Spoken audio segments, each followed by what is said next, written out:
In the final desperate years of World War II, Nazi Germany unleashed a weapon unlike any seen before.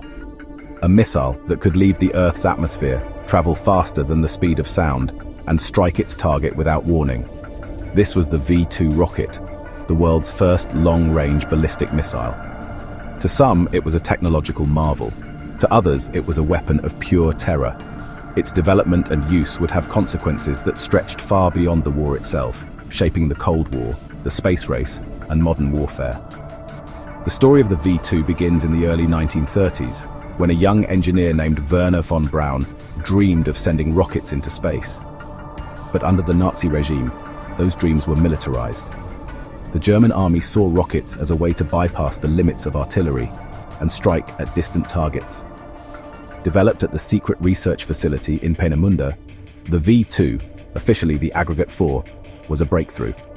It stood over 14 meters tall, weighed nearly 13 metric tons, and burned a mix of alcohol and liquid oxygen to reach speeds of 3,500 miles per hour.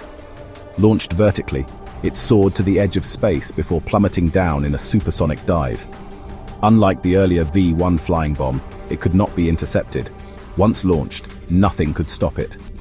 By September 1944, the first V-2s were launched against London. Later, the Belgian port city of Antwerp, crucial for Allied supply lines, became a major target. The attacks were designed to demoralize civilians and disrupt logistics. But while the explosions were devastating, the weapon's accuracy was poor, often missing intended military targets and striking residential areas instead.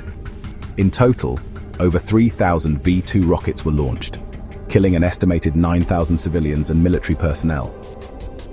The V-2 brought a new kind of fear to wartime life. There was no warning, no air raid sirens, no chance to take shelter. One moment, the street was calm, the next, an explosion leveled an entire street. For civilians, the randomness of the attacks created a deep sense of helplessness. For Allied leaders, it signaled a future where cities could be destroyed from hundreds of miles away, in minutes.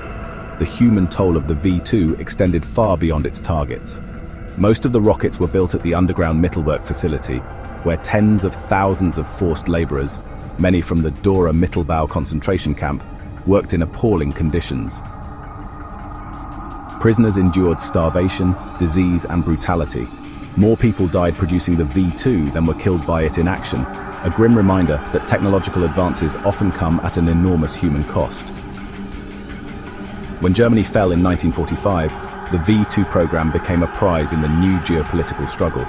In Operation Paperclip, the United States recruited von Braun and many of his team, integrating them into the US Army's missile program. Their expertise would eventually lead to the Saturn V, the rocket that sent humans to the moon.